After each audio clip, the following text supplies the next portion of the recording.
മഴതോരും മുൻപയുടെ പുതിയൊരു എപ്പിസോഡിലേക്ക് ഏവർക്കും സ്വാഗതം. ബാലചന്ദ്രൻ്റെ വീട്ടിൽ അലീനയെ കൊണ്ടുപോവാനായിട്ട് സ്റ്റാൻലിയും ഭാര്യയും എത്തുന്നുണ്ട്. വളരെ നല്ല സ്നേഹത്തോടു കൂടി തന്നെയാണ് ബാലചന്ദ്രനും മക്കളും അവരോട് പെരുമാറുന്നത്. വീട്ടിൽ വന്ന അതിഥികളോട് എങ്ങനെ പെരുമാറണമെന്ന് ബാലചന്ദ്രൻ മക്കളെ പറഞ്ഞ് പഠിപ്പിച്ചിട്ടുള്ളതുപോലെ തന്നെയായിരുന്നു ബബിതയും അവരോടെല്ലാം പെരുമാറുന്നത്. അവരെ ഭക്ഷണം കഴിക്കാനൊക്കെ വിളിക്കുന്നുണ്ട്. എല്ലാവരും കൂടി ഒരുമിച്ചിരുന്ന് ഭക്ഷണവും കഴിക്കുന്നുണ്ട്. ഇതേ സമയത്തായിരുന്നു അപ്രതീക്ഷിതമായിട്ട് ശിവേട്ടൻ്റെ കടന്നുവരവ്. ബാലചന്ദ്രന് ചെറിയൊരു ടെൻഷൻ ഉണ്ടായിരുന്നു. എന്തായിരിക്കും ശിവേട്ടനും സ്റ്റാൻലിയും മുഖാമുഖം കാണുമ്പോൾ സംഭവിക്കുക എന്നോർത്തിട്ട്. തൻ്റെ വീട്ടിൽ വെച്ചിട്ട്, അതും തൻ്റെ മുമ്പിൽ വെച്ചിട്ട് ഇവർ തൻ്റെ ഭാര്യയ്ക്ക് വേണ്ടിയിട്ട് പഴയ കാര്യങ്ങളെക്കുറിച്ച് എന്തെങ്കിലും സംസാരിച്ചാൽ അത് കേട്ട് നിൽക്കാനുള്ള മനക്കരുത്ത് ഒരു ഭർത്താവ് എന്ന നിലയ്ക്ക് തനിക്കുണ്ടാവില്ലല്ലോ എന്നെല്ലാം ബാലചന്ദ്രൻ ചിന്തിക്കുന്നുണ്ട്.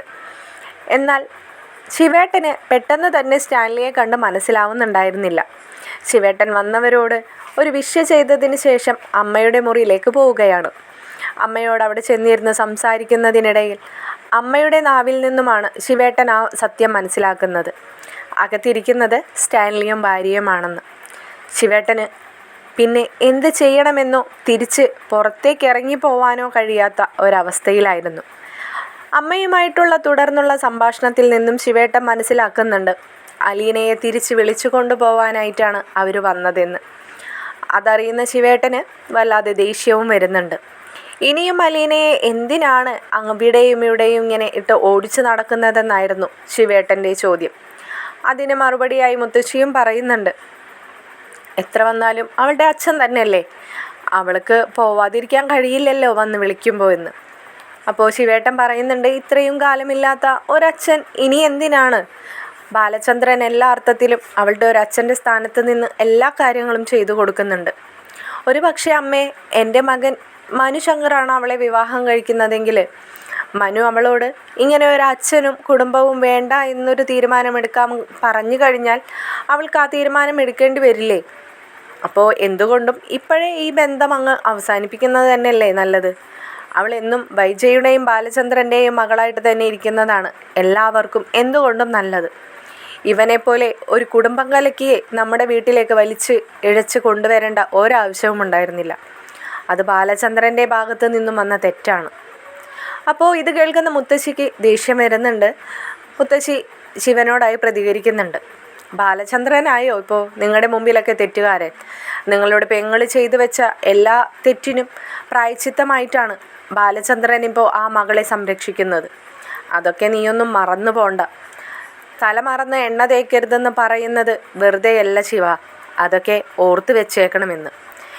എന്നാൽ എന്തൊക്കെ പറഞ്ഞിട്ടും ശിവേട്ടന് എത്ര തന്നെ ആലോചിച്ചിട്ടും സ്റ്റാൻലി അലീനയെ കൊണ്ടുപോകുന്ന കാര്യത്തിൽ തീരെ താല്പര്യമുണ്ടായിരുന്നില്ല.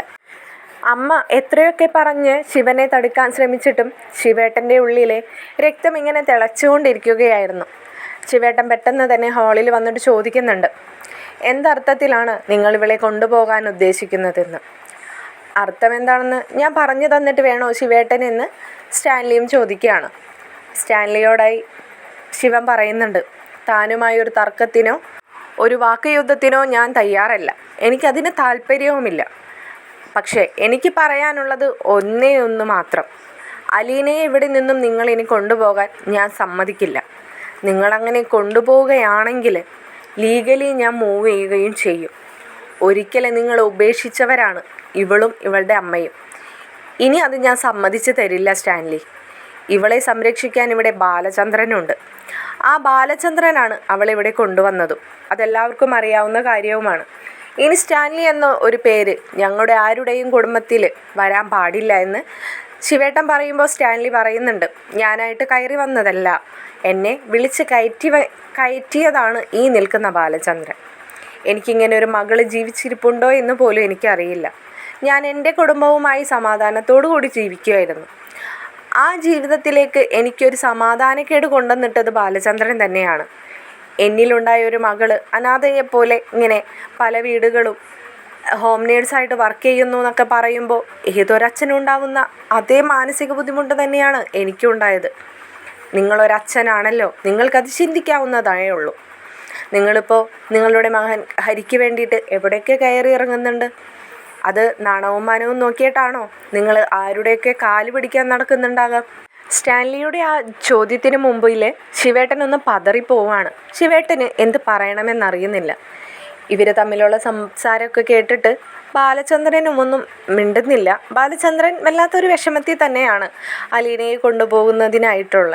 എങ്കിലും അവർ തമ്മിൽ സംസാരിക്കല്ലേ, കുറച്ചു നേരം സംസാരിച്ചോട്ടെ എന്നൊരു മെൻറ്റാലിറ്റി ആയിരുന്നു ബാലചന്ദ്രന്. എന്നാൽ ഇവരുടെ സംഭാഷണം തുടരുകയായിരുന്നു. സ്റ്റാൻലി പറയുന്നുണ്ട്, അതേ വികാരം തന്നെയാണ് ഞാനെന്ന അച്ഛനും ഉണ്ടായത്. അവൾ അങ്ങനെ പല വീടുകളിൽ ഒരു സെർവൻ്റായിട്ടോ ഒരു ഹോം നേഴ്സായിട്ടോ നിൽക്കുന്നതിൽ എനിക്ക് താല്പര്യമില്ല. അതുമാത്രമല്ല, അവളെ എൻ്റെ കുടുംബത്തിലെ അംഗമാക്കാനാണ് ഞാൻ കൊണ്ടുപോകുന്നത്. അല്ലാതെ എൻ്റെ അച്ഛനെയും അമ്മയെയും ശുശ്രൂഷിക്കാൻ ഹോം നേഴ്സായിട്ടല്ല ഞാൻ കൊണ്ടുപോകുന്നതെന്നൊക്കെ സ്റ്റാൻലി പറയുന്നുണ്ട്. അപ്പോൾ സ്റ്റാൻലി അലീനയോടായി ചോദിക്കുകയാണ്, അലീന പോവല്ലേ നമ്മളിന്ന്? ഇതേ സമയം ഒരിക്കൽ കൂടി ശിവേട്ടൻ ബാലചന്ദ്രനോട് ചോദിക്കുന്നുണ്ട്, ബാലചന്ദ്രൻ ഇത്രയും കാലം അവളെ സംരക്ഷിച്ചിട്ട് എന്തിനാണ് അവളെ ഇങ്ങനെ ഇറക്കി വിടാൻ ഉദ്ദേശിക്കുന്നതെന്ന് എനിക്ക് മനസ്സിലാവുന്നില്ലെന്ന്. അപ്പോൾ മാത്രം ബാലചന്ദ്രൻ പറയുകയാണ്, ഞാനായിട്ട് ഇറക്കി വിടുന്നതല്ല. ഞങ്ങളെ അവസ്ഥ കണ്ടിട്ട് ശിവേട്ടൻ അങ്ങനെയാണോ തോന്നുന്നത്? അവളുടെ അച്ഛൻ അവളെ വിളിച്ച് അവരെ കൂടെ ചെല്ലണമെന്ന് ആവശ്യപ്പെട്ടപ്പോൾ അവൾക്ക് ആദ്യം താല്പര്യം ഉണ്ടായിരുന്നില്ല. എനിക്കും അവളെ പറഞ്ഞയക്കാൻ താല്പര്യം ഉണ്ടായില്ല. ഞങ്ങൾ രണ്ടുപേരും ഈ നിൽക്കുന്ന സ്റ്റാൻലിയോട് അത് തുറന്ന് പറയുകയും ചെയ്തതാണ്. എന്നാൽ സ്റ്റാൻലി അവളോട് പറഞ്ഞ കാര്യങ്ങളുണ്ട്. അയാളുടെ വീട്ടിൽ അയാളുടെ മക്കൾ വരുന്നുണ്ട്, അവരുടെ മുമ്പിൽ അവർക്ക് ഇങ്ങനെ ഒരു ചേച്ചി ഉള്ളതായിട്ട് അയാൾക്ക് പറയണം, അവളെ കാണിക്കണം, ഇയാളുടെ അച്ഛൻ്റെയും അമ്മയുടെയും മുമ്പിൽ ഇങ്ങനെ ഒരു മകളുള്ള കാര്യം അറിയിക്കണമെന്നൊക്കെ അയാൾ ആഗ്രഹിക്കുന്നുണ്ട്. അതിന് അലീനയോട് അഭിപ്രായം ചോദിക്കുകയും അലീനയുടെ സമ്മതത്തോടും കൂടിയാണ് സ്റ്റാൻലി അവളെ കൊണ്ടുപോകുന്നത്. അതല്ല, നേരെ മറിച്ച് അലീനയുടെ സമ്മതമില്ലാതെ സ്റ്റാൻലി അവളെ പിടിച്ചു വലിച്ചു കൊണ്ടുപോകുകയാണെങ്കിൽ തീർച്ചയായും അതിനെ ഈ ബാലചന്ദ്രൻ ജീവിച്ചിരിക്കുമ്പോൾ സമ്മതിക്കില്ലായിരുന്നു ശിവേട്ട.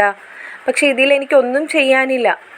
അവൾ എന്നോട് പറഞ്ഞൊരു വാക്കുണ്ട്, ഇവിടെ ഈ വീട്ടിൽ ബാലചന്ദ്രൻ എന്ന് പറയുന്ന അച്ഛന് എന്നെ ആവശ്യമുണ്ടെന്ന് തോന്നിയ ആ നിമിഷം മുതൽ ഞാൻ ഈ വീട്ടിൽ നിൽക്കുന്ന ആളാണ്.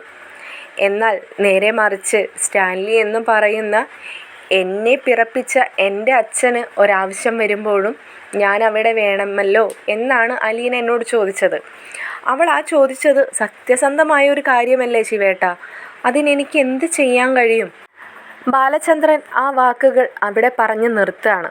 തുടർന്ന് സ്റ്റാൻലി ശിവേട്ടനോട് ചോദിക്കുന്നുണ്ട്, ശിവേട്ടന് കാര്യങ്ങളൊക്കെ മനസ്സിലായി കാണുമെന്ന് പ്രതീക്ഷിക്കുന്നു, ഇനി ഞങ്ങൾക്ക് പോവാലോ എന്ന്. ശിവേട്ടൻ അവിടെ ആകെ സൈലൻ്റായി നിൽക്കുകയാണ്. ശിവേട്ടൻ എന്ത് തിരിച്ച് പറയണമെന്ന് പോലും അറിയുന്നില്ല. അപ്പോൾ സ്റ്റാൻലി അലീനയോട് പറയുകയാണ്, എങ്ങനെയാ അലീന, അപ്പോൾ നമ്മൾ ഇറങ്ങല്ലേ എന്ന്. അലീന വളരെ വിഷമത്തോടു കൂടി ബാലചന്ദ്രനെയും തൻ്റെ സഹോദരങ്ങളെയും ഒക്കെ നോക്കുന്നുണ്ട്. ബബിതയുടെയും കൃഷ്ണമോളുടെയൊക്കെ കണ്ണ് വന്ന് നിറഞ്ഞ് കരയാനായി നിൽക്കുന്ന പോലെയാണ് അലീന ഒരു വട്ടം അവരെ നോക്കി. അവരെ ഒരുപാട് സമയം നോക്കുകയോ അവരെ ഒന്ന് കെട്ടിപ്പിടിച്ച് യാത്ര പറയുകയോ ചെയ്താൽ അവർ കരയുമെന്ന് മനസ്സിലാക്കിക്കൊണ്ട് തൻ്റെ അരികിലിരുന്ന ഡ്രസ്സ് ബാഗ് എടുത്ത് പുറത്തേക്ക് ഇറങ്ങാൻ സമയം വൈജയുടെ മുറിയിൽ നിന്നും ആ ശബ്ദം ഉയരുകയാണ്. ഒപ്പം വൈജയുടെ മുറിയുടെ ഡോറും തുറക്കുന്നുണ്ട്. ഇല്ല, അലീന ഇവിടെ നിന്നും എവിടേക്കും വരാൻ ഉദ്ദേശിച്ചിട്ടില്ല. വന്നവർക്ക് മാത്രമായിട്ട് ഇവിടെ നിന്നും മടങ്ങാം. ഒരു പ്രശ്നത്തിന് നിൽക്കാനും നിൽക്കണ്ട എന്ന് പറഞ്ഞുകൊണ്ട് എല്ലാവരും ആ വശത്തേക്ക് നോക്കുമ്പോൾ മറുപടി വൈജയുടെ തന്നെയായിരുന്നു. ബാലചന്ദ്രൻ ഒരു നിമിഷം ഒന്ന് പതറിപ്പോയി വൈജയുടെ മറുപടി കേട്ട്. ഉടനെ തന്നെ സ്റ്റാൻലി എന്തെങ്കിലും പറയുന്നതിന് മുമ്പായിട്ട് ബാലചന്ദ്രൻ പറയുന്നുണ്ട്, അത് നിന്നോടാരും ഇവിടെ ചോദിച്ചിട്ടില്ല അഭിപ്രായം. വന്നവർ എന്തിനാണോ വന്നത് ആ കാര്യം ഇവിടെ നിന്ന് നിറവേറ്റിയിട്ട് തന്നെയായിരിക്കും പോവാൻ നിൽക്കുന്നത്. അതിന് നിന്നോടാരും അഭിപ്രായം ചോദിക്കൊന്നുമില്ല, നിൻ്റെ സമ്മതത്തിനായിട്ട് ആരും കാത്തു നിൽക്കുന്നുമില്ല. ഉടനെ തന്നെ ബാലചന്ദ്രൻ സ്റ്റാൻലിയോടായി പറയുന്നുണ്ട്, സ്റ്റാൻലി അലീനയുമായിട്ട് ഇറങ്ങാൻ തയ്യാറായിക്കോ, ഒരുപാട് സമയം വൈകിയില്ലേ ഇപ്പോൾ തന്നെ, നിങ്ങൾക്ക് അങ്ങൂട്ടിയിലും തിരിച്ച് ഇങ്ങോട്ടും യാത്രയുള്ളതല്ലേ എന്നൊക്കെ പറയാണ്. എല്ലാവരും കൂടി ഇറങ്ങാൻ സമയത്ത് വൈജ മുറിയിൽ നിന്നും വളരെ ദേഷ്യത്തോടു കൂടി പുറത്തേക്ക് ഇറങ്ങി വരുന്നുണ്ട്. ഇറങ്ങി വന്നിട്ട് അലീനയുടെയും സ്റ്റാലിയുടെയും മുമ്പിൽ വഴി തടഞ്ഞുകൊണ്ട് നിർത്തുകയാണ്. എന്നിട്ട് പറയുന്നുണ്ട്, നിങ്ങൾക്ക് നാണമില്ലേ മനുഷ്യ, ഈ വീട്ടിൽ ഇവിടെ കയറി വന്നിട്ട് എൻ്റെ മുമ്പിൽ ഈ നാടകങ്ങളൊക്കെ നടത്താൻ? നിങ്ങളിപ്പോൾ രണ്ടാമത്തെ വട്ടാണ് എൻ്റെ ഈ വീട്ടിൽ കയറി നിങ്ങൾ ഇറങ്ങിപ്പോകുന്നത്. നിങ്ങളൊരു മനുഷ്യൻ തന്നെയല്ലേ? നിങ്ങളുടെ സ്ഥാനത്ത് വേറെ വല്ലവരും ആയിരുന്നെങ്കിൽ ഒരിക്കൽ പോലും ഈ വൈജയുടെ മുമ്പിൽ മുഖം കാണിക്കാൻ പോലും തയ്യാറാവില്ലായിരുന്നു. അത്രയ്ക്ക് നാണം കെട്ടവനായിരുന്നോ നിങ്ങൾ എന്നൊക്കെ ഇങ്ങനെ വൈജ ദേഷ്യത്തോടു കൂടി പറയുന്നുണ്ട്. ഇത് കേൾക്കുന്ന ആൻസി പറയുന്നുണ്ട്, ആൻസിക്ക് തൻ്റെ ഭർത്താവിനെയാണ് ഈ പറയുന്നത്. കഴിഞ്ഞു പോയ ജീവിതത്തിൽ എന്തൊക്കെയാണ് നടന്നിട്ടുള്ളതെന്ന് നന്നായിട്ട് അറിയുന്ന ആളാണ് ആൻസി. ആൻസി വൈജയ്ക്ക് നേരെ ദേഷ്യപ്പെടുകയാണ്. ആൻസി പറയുന്നുണ്ട്, വൈജ നിങ്ങളൊന്ന് നിർത്തുന്നുണ്ടോ? ഇത് കുറേ സമയമായിട്ടുണ്ട് നിങ്ങളിത് പറയാൻ തുടങ്ങിയിട്ട്. നിങ്ങൾ ഒരു പക്ഷെ അറിയാത്തതായിട്ടുള്ള സത്യങ്ങൾ ഇനിയും ജീവിതത്തിലുണ്ടാകാം. പ്രസവിച്ച മകളെ 23 വർഷത്തിന് ശേഷം കാണുന്ന ഒരമ്മയല്ലേ നിങ്ങൾ. നിങ്ങളോട് എനിക്ക് കൂടുതൽ സംസാരിക്കാനില്ല. പക്ഷേ നിങ്ങളുടെ തെറ്റിദ്ധാരണകളുടെ പുറത്ത് എൻ്റെ മുമ്പിലിട്ട് എൻ്റെ ഭർത്താവിനെ അനാവശ്യം പറയാനായിട്ട് ഞാൻ സമ്മതിക്കുമെന്ന് നിങ്ങൾ പ്രതീക്ഷിക്കേണ്ട. ഞാനതിന് മേഡത്തിനോട് ഒന്നും തന്നെ പറഞ്ഞിട്ടില്ല. എൻ്റെ വീട്ടിൽ നിന്ന് ആരോടും എന്തും സംസാരിക്കാനുള്ള റൈറ്റ്സ് എനിക്കുണ്ട്. പിന്നെ ഞാൻ എന്തിനാണ് നിങ്ങളുടെയൊക്കെ അനുവാദത്തിന് വേണ്ടി കാത്തു നിൽക്കുന്നത്? കുറച്ചു മുമ്പ് ബാലചന്ദ്രൻ പറഞ്ഞില്ലേ ഇവിടെ നിന്ന് ഇറങ്ങിപ്പോവാൻ എൻ്റെ അനുവാദം വേണ്ടെന്ന്. അതേപോലെ തന്നെ എനിക്ക് നിങ്ങളോട് സംസാരിക്കാനോ അല്ലെങ്കിൽ ഈ നിൽക്കുന്ന സ്റ്റാൻലിയോട് എനിക്ക് പറയാനുള്ളത് പറയാനും എനിക്കും ആരുടെയും അവകാശമൊന്നും വേണ്ട. ഒരിക്കൽ കൂടി സ്റ്റാൻലിക്ക് നേരെ തിരിഞ്ഞു നിന്നുകൊണ്ട് വൈജ പറയാണ്, നിങ്ങൾ ഒരു കാര്യം മനസ്സിലാക്കണം. നിങ്ങളോടൊപ്പം ഇറങ്ങി വരാനായിട്ട് ഈ അലീന എന്ന് പറയുന്നവൾക്ക് ഒട്ടും തന്നെ താല്പര്യമില്ല. നിങ്ങൾ പലപ്പോഴായിട്ട് പല കാര്യങ്ങൾ പറഞ്ഞ് പ്രലോഭിപ്പിച്ചിട്ടാണ് അവളെ കൊണ്ടുപോകുന്നത്. അതെന്തിനു വേണ്ടിയിട്ടാണെന്ന് എനിക്ക് മനസ്സിലാവുന്നില്ല. നിങ്ങൾ പറഞ്ഞു നിങ്ങളുടെ മക്കളുടെ മുമ്പിൽ ചേച്ചിയാണെന്ന് പറഞ്ഞ് കാണിക്കാനാണെന്ന്. 23 വർഷങ്ങൾക്ക് ശേഷം ഇങ്ങനെയൊരു ചേച്ചി എന്ന് പറഞ്ഞ് അവരുടെ മുമ്പിൽ കൊണ്ടുപോയി നിർത്തുമ്പോഴേക്കും അവരങ്ങ് വിശ്വസിക്കുമെന്നാണോ സ്റ്റാൻലി പ്രതീക്ഷിക്കുന്നത്? ഈ ചോദ്യം കേട്ട് സ്റ്റാൻലി ഒരു ചെറു പുഞ്ചിരിയോടെ കൃഷ്ണമോളെയും ബബിതയെയും നോക്കുകയാണ്. എന്നിട്ട് സ്റ്റാൻലി വൈജയോട് ചോദിക്കുന്നുണ്ട്, വൈജേ, ഈ നിൽക്കുന്ന നിൻ്റെ 2 മക്കൾ അലീനയെ സ്നേഹപൂർവ്വം അംഗീകരിച്ചത് തന്നെയല്ലേ? പിന്നെ നിൻ്റെ മകനും അവനടക്കം എന്നെ വിളിച്ചതാണ് ചേച്ചി ഇവിടെ നിന്നും ഇനി കൊണ്ടുപോകരുതെന്ന് പറഞ്ഞിട്ട്. അപ്പോൾ ഇതിൽ കൂടുതൽ ഞാൻ എന്താ പറയേണ്ടത്? വൈജയുടെ മക്കൾക്ക് വൈജയുടെ ആദ്യത്തെ ബന്ധത്തിലുണ്ടായ മകളെ അംഗീകരിക്കാമെങ്കിൽ എൻ്റെ മക്കൾക്കും അതിന് സാധിക്കും. വൈജ ഇങ്ങനെയൊരു മകൾ ജീവിച്ചിരിക്കുന്ന കാര്യം വൈജ പുറത്തുനിന്നല്ലേ അറിഞ്ഞത്? വൈജയ്ക്ക് മുമ്പറിഞ്ഞ ആളല്ലേ വൈജയുടെ സ്വന്തം ഭർത്താവ്. സ്വന്തം മകൾ തൻ്റെ കൺമുമ്പിൽ വന്ന് നിന്നിട്ട് പോലും ആ രക്തത്തെ തിരിച്ചറിയാൻ കഴിയാത്ത നിങ്ങളാണോ എന്നോട് ഈ വക ചോദ്യങ്ങൾ ചോദിക്കുന്നത്? അതിൻ്റെ ആവശ്യമൊന്നുമില്ല വൈജയ്. എന്തായാലും എൻ്റെ കുടുംബം അതെൻ്റേത് മാത്രമാണ്. അതെങ്ങനെ മുന്നോട്ട് കൊണ്ടുപോകണമെന്നും എനിക്കറിയാം. നിങ്ങളൊക്കെ കൂടി ബാലചന്ദ്രനെ 23 വർഷങ്ങളായിട്ട് കളിപ്പിക്കുന്ന പോലെയല്ല ഞാൻ എൻ്റെ ഫാമിലി കൊണ്ട് നടക്കുന്നത്. ഈ നിൽക്കുന്ന എൻ്റെ ഭാര്യയായ ഈ ആൻസിയെ ഞാൻ വിവാഹം കഴിക്കുമ്പോൾ ഇവളോട് ഞാൻ എന്നെക്കുറിച്ച് പറഞ്ഞിട്ടാണ് ഈ വിവാഹബന്ധം മുന്നോട്ട് വെച്ചത്, ഇവൾക്ക് സമ്മതമാണെന്ന് അറിഞ്ഞതിന് ശേഷം. എന്നാൽ നിങ്ങൾ ബാലചന്ദ്രനെ പറഞ്ഞ് പറ്റിക്കുകയായിരുന്നില്ലേ? അലീനയെ നിങ്ങളുടെ അച്ഛൻ ഈ വീട്ടിലേക്ക് കൊണ്ടുവന്നില്ലായിരുന്നുവെങ്കിൽ ഒരുപക്ഷെ ഈ അലീന എന്ന് പറയുന്ന ഒരാളെക്കുറിച്ച് ഒരിക്കലും ആരും അറിയാതെ പോയേനെ. ഈ നിൽക്കുന്ന ബാലചന്ദ്രൻ പോലും അലീനയെ അംഗീകരിച്ചില്ലായിരുന്നുവെങ്കിൽ ഈ ലോകത്ത് അലീനയെ മറ്റാരും അംഗീകരിക്കാതെ പോയേനെ. അതൊക്കെ ഒരു സത്യം തന്നെയാണ്. ഈ നിൽക്കുന്ന ബാലചന്ദ്രന് തൻ്റെ ഭാര്യയിൽ ഒരു ബന്ധത്തിലുണ്ടായ ഒരു മകളെ അംഗീകരിക്കാനുള്ള മനസ്സുണ്ടെങ്കിൽ അതേ മനസ്സ് എൻ്റെ മക്കൾക്കും ഉണ്ടാവും, എൻ്റെ ഫാമിലിക്കും ഉണ്ടാവും. അതിനെക്കുറിച്ചോർത്ത് വൈജ അധികം ടെൻഷൻ അടിക്കേണ്ട കാര്യമില്ല.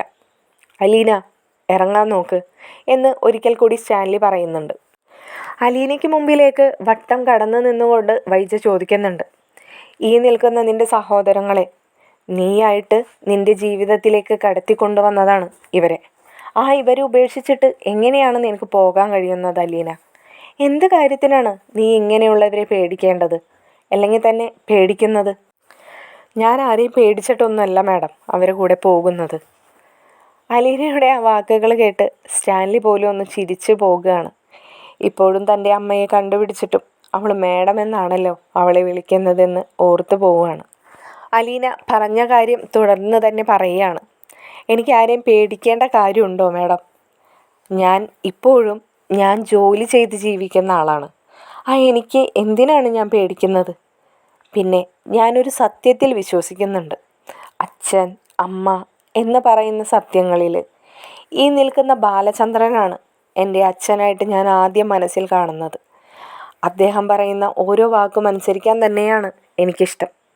അദ്ദേഹം എന്നോട് ഇങ്ങനെ ഒരാളെ കാണിച്ചു തന്നിട്ട് ഒരിക്കൽ പറഞ്ഞു, ഇതാണ് നിൻ്റെ യഥാർത്ഥ അച്ഛനെന്ന്. സമ്മതിക്കുന്നു. കാരണം എന്നോട് പറഞ്ഞത് ബാലചന്ദ്രൻ എന്ന് പറയുന്ന ഏറ്റവും വലിയ സത്യമാണ്. അദ്ദേഹം പറയുന്നതും അതേപോലെ സത്യമായ വാക്ക് തന്നെയായിരിക്കും. അത് കഴിഞ്ഞ് അദ്ദേഹം എന്നോട് ഒരിക്കൽ കൂടി ഒരു കാര്യം കൂടി ആവശ്യപ്പെട്ടു. ഈ നിൽക്കുന്ന അച്ഛൻ്റെ ഒപ്പം നീ പോകണമെന്ന്. ഞാൻ പോയി. മറിച്ചും ഇദ്ദേഹം എന്നോട് പറഞ്ഞു, നിൻ്റെ ആവശ്യം ഇപ്പോൾ എനിക്കുണ്ട്, ഈ വീട്ടിലേക്ക് നീ വരണമെന്ന്. ഞാൻ വന്നു. അദ്ദേഹത്തിൻ്റെ ആവശ്യങ്ങളൊക്കെ നിറവേറ്റി കൊടുത്തു. ഇന്ന് മറിച്ച് എൻ്റെ മുമ്പിലേക്ക് എൻ്റെ അച്ഛനാണെന്ന് പറഞ്ഞ് എനിക്ക് ബാലചന്ദ്രൻ എന്ന് പറയുന്ന ആൾ കാണിച്ചു തന്ന അച്ഛൻ വന്നിട്ട് എന്നോട് പറഞ്ഞു അദ്ദേഹത്തിന് എൻ്റെ ആവശ്യമുണ്ടെന്ന്, അദ്ദേഹത്തിൻ്റെ ഫാമിലിയിലേക്ക് എന്നെ ഇൻട്രൊഡ്യൂസ് ചെയ്യണമെന്ന്. അതിന് ഞാൻ തയ്യാറാണ്. അതുകൊണ്ടാണല്ലോ ഇപ്പം ഞാൻ പോകുന്നത്. ഇതിൽ മാഡത്തിന് ഞാൻ ആരെ പേടിച്ചിട്ടാണ് കൂടെ പോകുന്നതെന്നാണ് മാഡത്തിന് തോന്നുന്നത്? എങ്കിൽ ഒരിക്കൽ കൂടി ഞാൻ പറയാം, ഞാൻ പേടിച്ചിരുന്നു കൂടെ പോകുന്ന കാര്യത്തിൽ. വേറൊന്നും കൊണ്ടല്ല, ഞാൻ ഈ വീട്ടിൽ വന്നപ്പോൾ ഉണ്ടായ പ്രശ്നങ്ങൾ നിങ്ങൾക്കെല്ലാവർക്കും അതൊരു വലിയ പ്രശ്നം തന്നെയായിരുന്നു. ഈ കൃഷ്ണമോൾക്കും ഈ അച്ഛനും ഒഴിച്ച് ബാക്കി എല്ലാവർക്കും ഞാൻ പ്രശ്നമായിരുന്നു. അതേപോലെ ഇപ്പോൾ ഈ അച്ഛൻ പറഞ്ഞ പോലെ ഇദ്ദേഹത്തിൻ്റെ മക്കൾ എന്നെ കാണുമ്പോൾ ഇഷ്ടപ്പെടണമെന്നില്ല. ഒരിക്കലും ഇദ്ദേഹത്തിന് ഇപ്പോൾ മക്കൾ കൂട്ടിക്കൊണ്ടുവരാൻ ചെല്ലുമ്പോൾ എന്നെ കാണുമ്പോൾ അവർ ചോദിക്കാം ഞാൻ ആരാണെന്ന്. ഉടനെ തന്നെ അദ്ദേഹത്തിന് പറയാൻ കഴിയുമോ ഇത് നിൻ്റെ ചേച്ചിയാണെന്ന്? ഇല്ല. അദ്ദേഹം പറയാൻ പോകുന്ന വാക്ക് ഞാനൊരു വേലക്കാരിയാണെന്ന് തന്നെയായിരിക്കും. ഇതൊക്കെ മനസ്സിൽ ഉൾക്കൊണ്ടിട്ട് തന്നെയാണ് ഞാൻ അവരുടെ കൂടെ പോകുന്നത്. അലീനയുടെ വാക്കുകൾ കേട്ടിട്ട് സ്റ്റാൻലി പോലും അതിശയിക്കുകയാണ്. സ്റ്റാൻലി അങ്ങനെ ഒരു കാര്യത്തെക്കുറിച്ച് ചിന്തിച്ചിട്ടുണ്ടായില്ല. അലീന പറഞ്ഞത് സത്യമാണ്. പെട്ടെന്ന് അച്ഛൻ്റെയും അമ്മയുടെയും ഒപ്പം തങ്ങളെ കൂട്ടിക്കൊണ്ടു പോകാനായിട്ട് വന്നിരിക്കുന്ന ചേച്ചി ഇതാരാണെന്ന് ചോദിക്കുമ്പോൾ മറുപടിയായിട്ട് പറയാനായി സ്റ്റാൻലിക്ക് ഒന്നും തന്നെ ഉണ്ടായിരുന്നില്ല. സ്റ്റാൻലി അങ്ങനെ ഒരു കാര്യം മനസ്സിലോട്ട് കണക്ക് കൂട്ടി വെച്ചിട്ടും ഉണ്ടായിരുന്നില്ല. സ്റ്റാൻലിക്ക് അപ്പോഴാണ് മനസ്സുകൊണ്ടൊരു കാര്യം മനസ്സിലാവുന്നത്. അലീന ഈ പറയുന്നതെല്ലാം വൈജയോടാണെങ്കിലും തന്നെയും കൂടിയും ഉദ്ദേശിച്ചിട്ടാണ് അലീനയെ സംസാരിക്കുന്നതെന്ന് സ്റ്റാൻലിക്ക് മനസ്സിലാവുകയാണ്. വൈജയുടെ വാക്കുകളെല്ലാം കേട്ടിട്ട് ബാലചന്ദ്രൻ ഒന്നും മിണ്ടാതെ തന്നെ നിൽക്കുകയാണ്. എത്രത്തോളം അവൾ പറയാൻ കഴിയുമെന്ന് നോക്കട്ടെ എന്ന് കരുതി തന്നെയായിരിക്കാം ബാലചന്ദ്രൻ ഒന്നും മിണ്ടാതെ നിൽക്കുന്നത്. ഒരിക്കൽ കൂടി ഞാൻ പറയാം മാഡം, ഇതൊരു പക്ഷേ ഈ വീട്ടിൽ നിന്നുള്ള എൻ്റെ അവസാനത്തെ പോക്കായിരിക്കാം. അതിനും എനിക്ക് തിരിച്ചെത്തി പറയാനായിട്ട് ഒരു ഓപ്ഷനും ഇല്ല. കാരണം ഇദ്ദേഹം എന്നെ ഇനി തിരിച്ചു വിടില്ലെന്ന് ഉറപ്പിച്ചു കഴിഞ്ഞാൽ എനിക്കിനി തിരിച്ചു വരാൻ കഴിയില്ലല്ലോ. ഇത് കേൾക്കുമ്പോൾ വൈജയ്ക്ക് ദേഷ്യം വന്നിട്ട് വൈജ അലീനയോട് ചോദിക്കുന്നുണ്ട്, നിനക്ക് ഇത്രക്ക് ബുദ്ധി ഇല്ലാതെ ആയിപ്പോയോ? മറ്റുള്ളവരുടെ കാര്യങ്ങളൊക്കെ തിരുത്തി അവർക്ക് വേണ്ടത് എന്തൊക്കെ ചെയ്തു കൊടുക്കാനും നിനക്ക് നല്ല പ്രാപ്തിയും ബുദ്ധിയും ഉണ്ടല്ലോ. നിൻ്റെ കാര്യം വന്നപ്പോൾ നിനക്കതില്ലാതെയായോ? നിനക്ക് ഒരു വാക്ക് പോലും നിന്നോട് ഒരല്പം ആത്മാർത്ഥതയില്ലേ അലീന? നിൻ്റെ മനസാക്ഷിക്ക് നിരക്കാത്തതിനെ നീ എന്തിനാണ് അംഗീകരിക്കുന്നത്? വൈജയുടെ മുമ്പിൽ അലീന കൈ കൂപ്പിക്കൊണ്ട് പറയുന്നുണ്ട്, ഇനി മാഡം ചോദിക്കുന്ന ഓരോ വാക്കുകൾക്കും എനിക്ക് മറുപടി ഉണ്ടാവില്ല. കാരണം മറുപടി ഞാനിവിടെ അവസാനിപ്പിക്കുകയാണ്. അവർ രണ്ടുപേരും എനിക്ക് വേണ്ടിയാണ് കാത്തു നിൽക്കുന്നത്. ഞാൻ കാരണം അവരുടെ സമയം ഇനിയും പാഴാക്കാൻ ഞാൻ തയ്യാറല്ല. ദൈവത്തെ ഓർത്ത് എൻ്റെ മുമ്പിൽ നിന്ന് മാറിത്തരണം. എനിക്ക് പോകണം. എനിക്ക് പോയേ കഴിയൂ. അല്ലെങ്കിൽ തന്നെ ഞാനിവിടെ നിന്നിട്ടും നിങ്ങൾക്കൊരു കാര്യവുമില്ല ഉണ്ടായിരുന്നു. ഇത്രയും ദിവസം ഞാനിവിടെ ഉണ്ടായിട്ട് നിങ്ങൾക്ക് എന്തെങ്കിലും കാര്യം ഉണ്ടായിരുന്നോ? അതുകൊണ്ട് എന്തെങ്കിലും മാനസിക സുഖം നിങ്ങൾക്ക് അതുകൊണ്ട് കിട്ടിയിരുന്നു. എനിക്ക് കിട്ടിയിരുന്നു. ഞാൻ ആഗ്രഹിക്കുമ്പോൾ എൻ്റെ കൺമുമ്പിൽ എൻ്റെ മക്കളെല്ലാവരും ഉണ്ടെന്നുള്ള ഒരു സംതൃപ്തി എനിക്കുണ്ടായിരുന്നു. ഇനി മുതൽ അതില്ലല്ലോ. അതുകൊണ്ടാണ് ഞാൻ ഈ സംസാരിക്കുന്നത് മുഴുവനും. ഈ കഴിഞ്ഞ 23 വർഷം വൈജയ്ക്ക് അതുണ്ടായിരുന്നില്ലല്ലോ. വൈജ ഇങ്ങനെ ഒരു മകളെക്കുറിച്ച് എപ്പോഴെങ്കിലും ചിന്തിച്ചിരുന്നോ? ഈ ബാലചന്ദ്രനെ വിവാഹം കഴിച്ച് ബാലചന്ദ്രൻ്റെ മക്കളെ പ്രസവിച്ചതിന് ശേഷം? അല്ലെങ്കിൽ അതിനു മുമ്പ്? ഉണ്ടാവില്ല. കാരണം വൈജയെ സംബന്ധിച്ച് ആ മകൾ മരിച്ചു കഴിഞ്ഞിരുന്നു. പിന്നെ എന്താണ് വൈജയ്ക്ക് ഇപ്പം മാത്രം ഒരു ദുഃഖം? അതിൻ്റെ ഒന്നും ആവശ്യമില്ല വൈജയന്തി. ഇതൊക്കെ വെറും നാടകമാണെന്ന് ഈ നിൽക്കുന്ന എല്ലാവർക്കും അറിയാം. ഇത് കേൾക്കുന്ന ശിവന് ദേഷ്യം വന്നിട്ട് സ്റ്റാൻലിയോട് ചോദിക്കുന്നുണ്ട്, എൻ്റെ സഹോദരി കാണിക്കുന്നതൊക്കെ നാടകമാണെങ്കിൽ താൻ ഈ കാട്ടിക്കൂട്ടുന്നതൊക്കെ എന്ത് തരം നാടകമാണ്? അതും കൂടി ഒന്ന് പറഞ്ഞു തന്നിരുന്നെങ്കിൽ ഞങ്ങൾക്കും കൂടി അതൊക്കെ ഒന്ന് മനസ്സിലാക്കാമായിരുന്നു. ഇത്രയും കാലം നിങ്ങളും കണ്ടിരുന്നില്ലല്ലോ ഇങ്ങനെ ഒരു മകളുണ്ടെന്ന്. പിന്നെ ഇപ്പോൾ ഇവളെയും പൊക്കി പിടിച്ച് മറ്റുള്ളവരുടെ മുമ്പിൽ കൊണ്ടുപോയി നിർത്തേണ്ട കാര്യം എന്തെന്ന് തന്നെയാണ് ഞാനും ചോദിക്കുന്നത്. എനിക്ക് പറയാനുള്ളത് മുഴുവനും ഈ നിൽക്കുന്ന എല്ലാവരോടും ഞാൻ പറഞ്ഞു കഴിഞ്ഞതാണ്. ഇനി അലീനയുടെ മാത്രം തീരുമാനമാണ്. എനിക്കിനി ആരോടും ചോദ്യത്തിനും ഉത്തരത്തിനും നിൽക്കാൻ താല്പര്യമില്ല. ആൻസി പോയി കാറിൽ കയറാൻ നോക്ക് എന്ന് പറഞ്ഞുകൊണ്ട് ആൻസിയെ കാറിലേക്ക് പറഞ്ഞു വിടുകയാണ് സ്റ്റാൻലി. ആൻസി തിരിഞ്ഞു നോക്കി നിൽക്കുന്നത് കാണുമ്പോൾ സ്റ്റാൻലി പറയുന്നുണ്ട്, ചെല്ലാൻ, പോയി കാറിൽ ഇരിക്കാനാണ് നിന്നോട് ഞാൻ പറഞ്ഞതെന്ന്. സ്റ്റാൻലി ഒന്നും മിണ്ടാതെ കാറിൻ്റെ എരിയത്തേക്ക് നടക്കുകയാണ്. അടുത്ത ചോദ്യം അലീനയോടായിരുന്നു. എന്താണ് അലീനയുടെ തീരുമാനം? അലീന ഞങ്ങളോടൊപ്പം പോരാൻ തീരുമാനിച്ചിട്ടുണ്ടെങ്കിൽ ആ കാറിൽ പോയി കയറുക. അല്ല, പോരാൻ തീരുമാനിച്ചിട്ടില്ലെങ്കിൽ അലീനയ്ക്ക് ഇവിടെ തന്നെ നിൽക്കാം. എനിക്ക് എൻ്റേതായ വഴികളും നോക്കാം എന്ന് പറഞ്ഞുകൊണ്ട് സ്റ്റാൻലി മുറ്റത്തേക്ക് ഇറങ്ങുമ്പോൾ തൻ്റെ അരികത്തിരുന്നിരുന്ന ബാഗുകളും എടുത്ത് അലീനയും സ്റ്റാൻലിക്കൊപ്പം പോവുകയാണ്.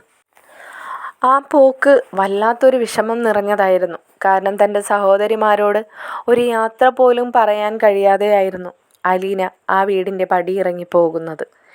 ഇത് നോക്കി നിൽക്കാൻ മാത്രമായിരുന്നു ബാലചന്ദ്രനും വൈജയ്ക്കും ബബിതയ്ക്കും കൃഷ്ണമോൾക്കൊക്കെ കഴിയുന്നത്. ഇത് കാണുന്ന ശിവേട്ടന് വളരെ ദേഷ്യവും സങ്കടവും തോന്നിയിട്ട് ബാലചന്ദ്രനോടായി പറയുന്നുണ്ട്, വേണ്ടിയിരുന്നില്ല ബാലചന്ദ്ര, ഇതൊന്നും വേണ്ടിയിരുന്നില്ല.